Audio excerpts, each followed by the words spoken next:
Mike Sommerfeld is supposed to be the favorite to win the Olympia title this year, but lately things changed, and this year's might not just decide if he wins the trophy, it might decide if bodybuilding accepts him at all. On stage, he's being caught using a technique that violates the rules, a clever trick the judges are missing, and off stage, he's being exposed for scamming a graphic designer. So he keeps the design and then prints it a few months later on a shirt and doesn't say anything to the graphic designer. He's already fighting a civil war with his own German rival Arrogance, and his gym temper shows the truth. He's an ego monster. We're talking about the same thing? We don't. How many sets are we doing? 0.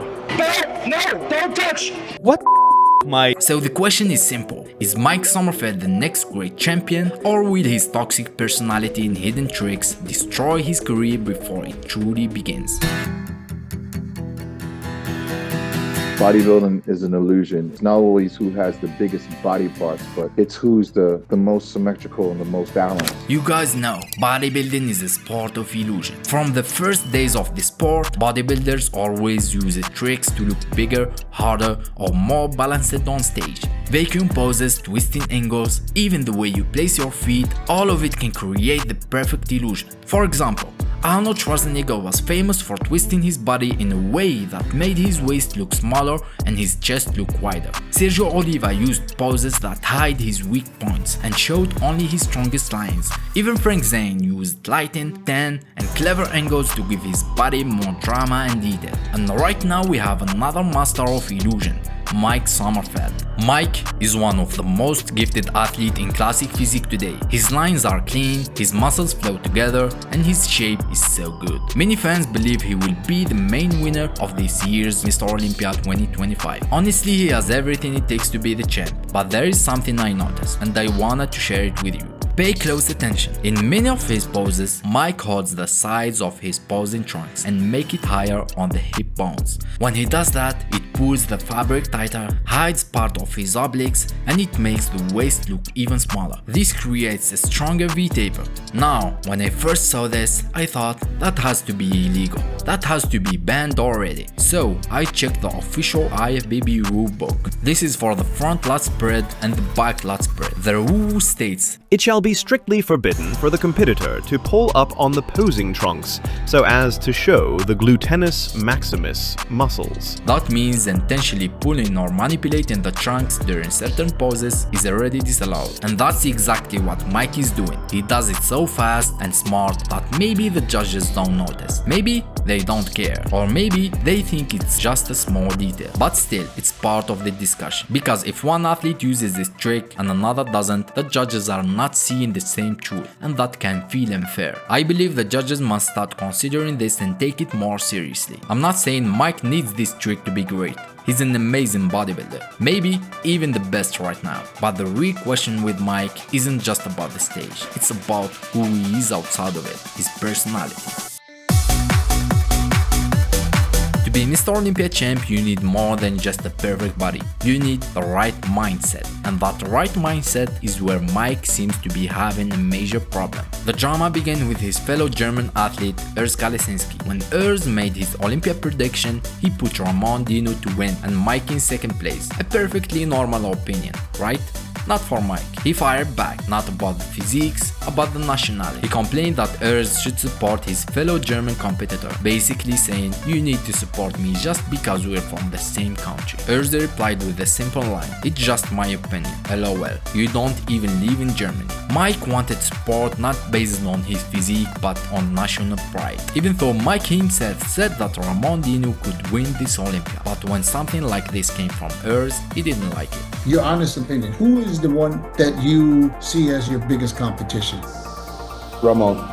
Many German fans accused him of being arrogant. They said he only calls himself German when it benefits him, and they started calling him inauthentic and too preachy. Maybe Urs genuinely thinks Ramon is better, or maybe he just doesn't like Mike. The truth, we don't know. But what we do know is that this makes the classic physique stage even more dramatic this year. Personally, I think Mike will win, but I want Ramon to take it this year. He truly deserved this, after so many years in second place. By the way guys, I already make a full documentary about Ramon Dino on my other channel, Gym Nation. If you're interested, go check it out. One of the best stories in bodybuilding.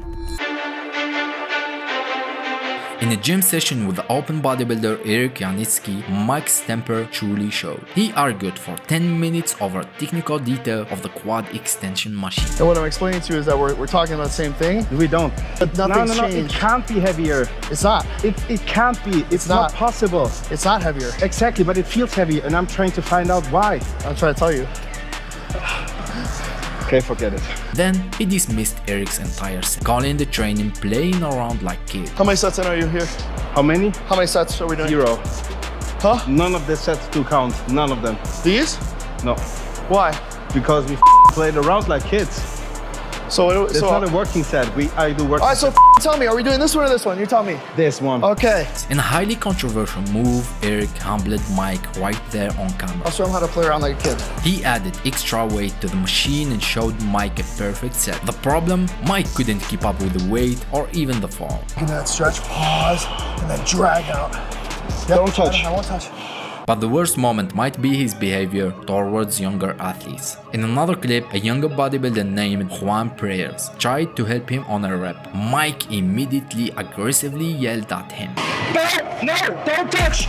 Okay. Another example of arrogance was on Jay Cutler's podcast. Mike caught the discussions about him being more bodybuilding than classic stupid, insulting anyone who held a different opinion. He also refused to reveal his weight cap even though it's a public information. He just tried to act mysterious. Instead, it only made him look insecure. What's your weight cap in classic? Secret. No, weight What's your cap. cap? What's your cap? Now, how much do you weigh? How much can you weigh for your Yeah, height? what's the cap in your height? Secret. I don't know what it is. Well, no, it's public. What is the cap in men's? It's the classic? 12. The fan backlash suggests Mike isn't just fighting for a trophy, he's fighting against a negative image of himself. Mike was publicly called out by a fitness commentator named Gu for 2 major scandals. First, Photoshop accusation in his online pictures. Pause. Is that supposed to be bent? It could be. Yeah. It's not supposed to be bent. Mike Sommerfeld. What the Mike? Second, and even worse, allegedly scamming a graphic designer. He took a t-shirt design, refused to pay the $300 fee, and still stole the merchandise. He only paid the designer after the scandal became public. Here's the conversation you have with the graphic designer asking for his help in designing the shoe. And then it came time to pay. And the guy sends it to him and he's like, okay, it's $300. And Mike's like, no, I'm not going to be able to recover the money, so I'm not going to use it. I'm actually not going to print it, so I'm not going to pay you. So he keeps the design and then prints it a few months later on a shirt and doesn't say anything to the graphic designer. Now, some say Mike is arrogant, others say he's just misunderstood. But one thing is clear, while most bodybuilders are fighting only for the trophy, Mike is also fighting against the growing negative image of himself. I'm not cocky or arrogant that I say I'm going to win the show, because nobody knows. What I know is if someone is able to beat me, he will deserve the title. That's for sure. But beat me first, then we talk. And as the Olympia approaches, there is another layer of pressure. Can he even make weight? 2 weeks out, he looks already massive, and the same thing goes for Ramon. I do think it's interesting. If they do remeasure Mike this year, there is a 1/4 of an inch that could decide whether he can be 212 or 204. And if he comes in shorter this year, he might be screwed. I don't like all that weight class stuff for bodybuilding, man. So, tell me what do you guys think in the comment section below. Don't forget to like, subscribe, peace.